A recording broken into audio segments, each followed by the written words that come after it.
భూమికి తాకట్టు పెట్టి అంటే మనకు భూమి తాకట్టు పెట్టి పైసలు తెస్తారు కదా, మార్టిగేజ్ చేస్తారు కదా. మార్టిగేజ్లా తెస్తే డబ్బులు తెస్తే సార్ ఆయన అరే నీకు పిల్లలు ఉన్నారు వద్దు అట్లా పైసలు పెట్టకు, ఏదో ఇక్కడ గడిబిడి అవుతుంది వద్దు అని నేను అన్నా. ఆయన నా మాట వింటే ఆయన వినుకోవచ్చు కదా, ఆయన వినకుండా పోయి మధుకు అన్నాడు, మధు మీ ఆఫీస్లో బాయ్ ఇట్లా వర్త వీటల్ నాయక్ అంటే నువ్వు పైసలు ఇట్లా తీసుకురాకు, ఇది కరెక్ట్ కాదు అని నువ్వు ఆయన చెప్పినావు. కొంచెం మా దోస్తు కదా, ఎంతైనా మాకు అప్పటి నుంచి మేము కంపెనీ తెలిసిన ఆయన కదా, ఆయనకు ఒక్కరికే చెప్తే ఆయన ఏమన్నాడు అంటే ఆయన పోయి ఆయనకు అన్నాడు, మధు మీ ఓడు మీ ఆఫీస్ బాయ్ ఇట్లా అంటుండ్రా మరి ఏందని అంటే నాకు రూమ్లో తీసుకోపోయింది సార్, నాకు డైరెక్ట్గా నాకు కొట్టనీకి వచ్చిండు పైకి. మధు నువ్వు నా దగ్గర ఉండి కూడా ఇట్లా స్కామ్ అట్లా నువ్వు చేస్తావా, బయట వాళ్ళకి చెప్తావా ఇట్లా అని, నువ్వు ఎందుకు చెప్తావు అట్లా బయట అని నాకు చెప్పిండు. అదే రకంగా బయటికి ఎవరికైనా చెప్పిన అనుకో నీ కథ వేరుంటుంది, నీకు రూపాయి కాదు కదా, నీకు పైసలే రావు, నువ్వు ఓల్ పిలుచుకొని వస్తావో నువ్వు ఓల్తో వస్తావో నేను పైసలు ఇయ్యా, నీకేం చూసుకుంటే నేను చూసుకుంటా అని నా బెదిరించిండు, రూమ్లో పెట్టి నా బెదిరించిండు. ఇది ఆఫీసు, ఇది మొత్తం మా ఖాళీ రూము, యువతలేమో ఆయనకి బెడ్రూమ్. నీతో పాటు నాకు ఒక్కరికే తీసుకోపోయిండు లోపల, వీటల్లో ఆయన చెప్పిండు బయట ఉండిపోయిండు, నాకు ఒక్కరికే తీసుకోపోయిండు లోపల, నా బెదిరించిండు. మీరు చెప్పిన రాత్రి ఏం జరిగింది? ఇప్పుడు మీరు షటర్ తీసి వాళ్ళు లోపలికి పోయిన తర్వాత మీతో ఏం చెప్పారు? అసలు నేను నాతో మాట్లాడిన దానికి మాట్లాడిననే చెప్తా, లేదంటే లేదనే చెప్తా.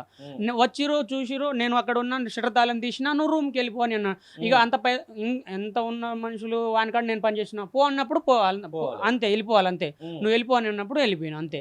వాళ్ళు దాదాపు ఒక్కరిద్దరు రాలే, నలుగురు వచ్చి వాళ్ళు మధుతోని నలుగురు, శివ కూడా ఉండు, మధు ఉన్నాడు, మంగ్లీ ఉన్నది, ఇంకా ఓలేరు, ఇంకా మంగ్లీ శివ ఒకడు మధు ఒకడు. ఓకే, నీకు ఎంత జీతం ఏమన్నా ఇచ్చేదా వీళ్ళు? జీతం ఇప్పుడు అసలైన మ్యాటర్ ఇది సార్. జీతంకి నాకు 3 నెలలు పనిచేసిన, 3 నెలల దాకా నాకు ఇగో ఈ రమావత్ మధు నాకాడ, నువ్వు రమావత్ రమేష్ నాకాడ పనిచేస్తున్నావురా, ఇగో ఇంత 15,000 20,000 ఇంత తీసుకో అని నాకు ఒక మాట ఇవ్వలే, నాకు రూపాయి కూడా ఇవ్వలే. ఏమనంటే నాకు చేంజ్ చేపిస్తా అని అన్నాడు, నీ గోల్డ్ చేంజ్ చేపిస్తారా, నువ్వు ఇట్లా పైసలు పెడితే నీ ఖర్చు చేసుకుంటావు, నీ గోల్డ్ చేంజ్ చేపిస్తారా అని అన్నాడు. ఆ మాట ఆయన అన్నాడు, మధు అన్నాడు. అయితే సరేలే అన్నా అని నేను అన్నాను. ఆ నెలకు ఎంత 20,000 ఇస్తా అని అన్నాడు, 18,000 20,000 ఇస్తా అని అన్నాడు. కానీ నాకు అప్పుడప్పుడు బట్టలకి ఇచ్చిపోతాడు, ఖర్చులకు ఇచ్చిపోతాడు, 1,000 2,000 అట్లా ఇచ్చిపోతాడు. కానీ నాకు ఇగో పలాని నా డ్యూటీ చేస్తున్నాను పైసలు నాకు రూపాయి కూడా ఇవ్వలే. నువ్వు ఏడుండేది ఆఫీస్కి పోవడానికి, ఎన్నో అక్కడ ఉండాలి కదా షెల్టర్, ఆయన ఏర్పాటు చేసిండా? దానికి జిఎన్ఐ ఆఫీస్కి కాంప్లెక్స్ అంటే అది విష్ణు కాంప్లెక్స్ దానికి అంటారు, మల్లెపల్లి ఇప్పుడు పోయినా అంటారు కదా, విష్ణు కాంప్లెక్స్ పెద్దది, అది మల్లెపల్లిలోనే పెద్దది, అది విష్ణు కాంప్లెక్స్ ముందల్నే రోడ్ దాటితే పక్కనే మాకు సెటర్ ఉండేది, సెటర్ కాదు మంచి రూమే ఉండేది. ఆ రూమ్ లో మాదే మొత్తం ఫ్యాన్ మ్యాన్ మాది మొత్తం మేమే చూసుకుని మేము ఉండేది. ఆయనకి ఏ టైం నేను ఒక్కనే ఉండే సార్, నేను ఒక్కనే ఉండే. మంగ్లీ ఆ రోజు అయిపోయింది. ఆ తర్వాత మొదటిసారి ఏమో ఇంటికి పోతే ఫోటో ఇవ్వలేదు, ఇక్కడనేమో కనబడ్డది. ఇంకెప్పుడైనా మళ్ళీ కనబడ్డదా? ఇంటికాడ వచ్చినప్పుడు నేను జిక్సర్ బైక్ తీసుకొని నేను 2 గంటలకు పోయినా కదా సార్, రమావత్ మధు వల్ల కొత్త ఇల్లు బంగ్లా కాడ వచ్చింది సార్. ఫోటోలు బాగా ఆ ఫోటో నేనే తీసిన సార్. నువ్వే తీసినావా? ఒకసారి మళ్ళీ ఒకసారి చూపి, మన వాళ్ళు చూస్తారు. ఇంటి ముందర నిలబడి లైవ్ గా నేను వాళ్ళు నిల్చున్నప్పుడు నేనే ఫోటో తీసిన. ఆ ఫోటో కూడా ఉంది సార్. ఈ ఫోటో నువ్వు తీసినావు కదా, ఈ ఫోటో వాళ్ళకు కూడా పంపించినావా, షేర్ చేసినావా? వాళ్ళ ఫోన్లో నుంచే తీసిన సార్. ఈ ఫోటో వాళ్ళ ఫోన్లో నుంచి తీసిన ఫోటో, ఇట్లా తీసిన ఫోటో అయితే నేనే, ఆ మనిషి నేనే, వాళ్ళు నిల్చున్నప్పుడు ఫోటో తీసిన నేనే. నైట్ 2:30 గంటల నుంచి 2 నుంచి 2:30 గంటలు సార్ ఆ ప్రాంతంలో వచ్చారు. ఇప్పుడు 2025, ఈ 2026 ఇది 2025 ఆ టైంకి నేను తీసిన ఈ ఫోటో తీసిన అయితే నేనే సార్.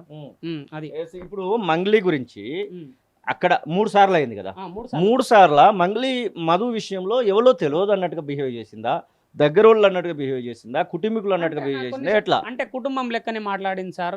ఈయన మధు కూడా నా కుటుంబం లెక్కనే, ఆయన మొత్తం మనవలేరా అని అన్నాడు. ఇంకోటి ఏమనంటే నీకు రేపు వెళ్ళి నీకు ఒక 5,000 ఇస్తారా, పోయి నువ్వు బట్టలు తీసుకో, కొన్ని ప్రోగ్రాలు ఉన్నాయని అన్నా. నేను ప్రోగ్రామ్ అంటే ఇంకెక్కడైనా పోయేది ఉందా అని నేను 1-2 సార్లు అడిగినా. కాదు ఎవరు కాదు కానీ మంగ్లీ వాళ్ళ చెల్లెకు నీకు తెలుసు కదా, అది ఎంగేజ్మెంట్ ఉంది పోదామని అన్నాడు. ఆ మాట అది 100% అన్నాడు.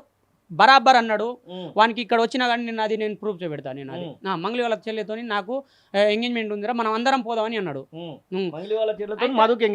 ఎంగేజ్మెంట్ కి అన్న ఇంత పెద్ద ఇల్లు కట్టిస్తున్నావు, మరి ఓలన్నా మరి దీనికి ఎట్లా ఎందుకన్నా ఇంత పెద్ద ఇల్లు కట్టిస్తున్నావు, ఈ పైసలు మల్లెపల్లి ఇల్లు కట్టినా కానీ నీకు ఒక రేంజ్ లో ఉంటది అని నేనంటే, కాదురా మన ఇల్లు మన ఊరు మన పెద్ద హై స్థాయి ఉంటుంది, దీనికి గెస్టుగా ఎవరు రావాలని అంటే సీఎం సార్ రావాలని అన్నాడు.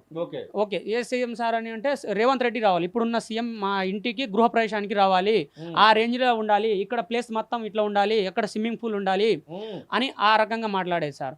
అయితే ఇప్పుడు ఎంగేజ్మెంట్ ఎవరితోనే అంటే ఇంతకుముందు నాకు మాట్లాడిందే సార్. అది మంగ్లీ విషయం అంటుంటే మధుతో నువ్వు ఎప్పుడైనా కార్లో ట్రావెల్ చేసినావా? చాలా సార్లు సార్. ఎప్పుడైనా మంగ్లీ కాలు మధుకు రావడం లేకపోతే మధు మంగ్లీతో మాట్లాడడం అంటే కొన్నిసార్లు ఆయన డీజిల్ కొట్టిస్తాడు కదా సార్, ఆ డీజిల్ కొట్టించిన కొన్నిసార్లు ఫోటోలు కూడా ఉన్నాయి సార్ మన కాడ. 5,000 6,000 అవి బంకులో కొట్టించినప్పుడు ఇంత కూడా డీజిల్ పడుతుందా అని మనకు కూడా ఒక్కొక్కసారి 7,000 5,000 ఆ ఫార్చునర్ కార్లో ఆ డీజిల్ లో కూడా కొన్ని ఫోటోలు కూడా ఉన్నాయి సార్. కాల్స్ ఎప్పుడైనా మాట్లాడుకునేదా మంగ్లీ ఉన్ను మధు? అయితే ఆ నెంబర్ నా కాడ కూడా ఉంది. ఆ నెంబర్ నేను కొన్ని అన్నలో కొన్ని పెట్టినా, ఇంకా ఉన్నాయి నా కాడ కూడా ఉంది. కానీ నేను అన్నకు ఒప్పచెప్పిన, మొత్తానికి అన్నకు ఒప్పచెప్పేసిన.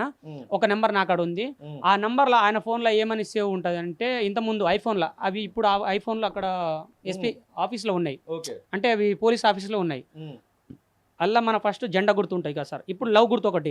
ఆ గుర్తుల్లో ఫస్ట్ గుర్తు ఏంటి, ఒక రెడ్ గ్రీన్ ఎల్లో అవి 3 కలర్ ఉంటాయి కదా, ఫస్ట్ సెకండ్ థర్డ్ ఆ రకంగా వాళ్ళ పేరు ఉండదు, దాని సింబల్ వాళ్ళ కాంటాక్ట్ నెంబర్.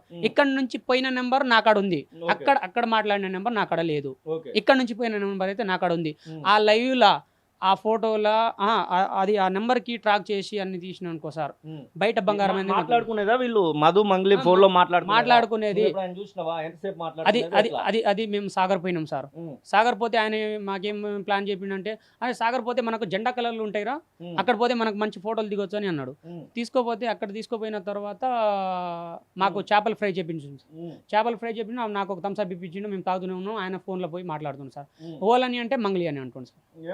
ఒక 5 నిమిషాలు వెళ్ళిపోదాం, ఒక 2 నిమిషాలు వెళ్ళిపోదాం. నేను పొద్దున మళ్ళీ ఆఫీస్ ఓపెన్ చేయాలి కదా, ఈయన ఎక్కడో వెళ్ళిపోతాడు, మళ్ళీ మాకు ఇక్కడ దింపేసి మళ్ళీ వెళ్ళిపోతాడు. మేము పొద్దున మళ్ళీ మేము కస్టమర్ చూసుకోవాలి కదా, అక్కడ మేము ఆఫీస్ మేము 9 గంటలకే ఓపెన్ చేయాలి. ఆయన చేసిండు అక్కడికే 3 అయిపోయింది. ఇంకా 2 గంటలు పడుకోవాలి, మళ్ళీ స్నానం చేసుకొని మళ్ళీ రూమ్కి వెళ్ళాలి. మేము కూడా అన్నం వండుకోవాలి కదా సార్, టైం అయిపోతుంది. మధు సార్ వెళ్ళిపోదాం అని అంటే ఆయన ఆ రకంగా మాట్లాడి, ఆ డేట్ కూడా ఉంది నా అక్కడ. కనీసం ఆ డేటు అక్కడ పోయిన డేట్ 1:30కి అక్కడ పోయినాం సార్. దాదాపు గంట మాట్లాడవచ్చు. అది కూడా ఈ మన కింద ఏసీకి వాటర్ చుక్కలు పడితే ఉంటాయి కదా, దాదాపుగా 3-4 ఫీట్లు పోవచ్చు సార్ వాటర్ అట్లా పోయినాయి. మంగ్లీ చెల్లె మధుతో ఏమని మాట్లాడేది అంటే మంగ్లీ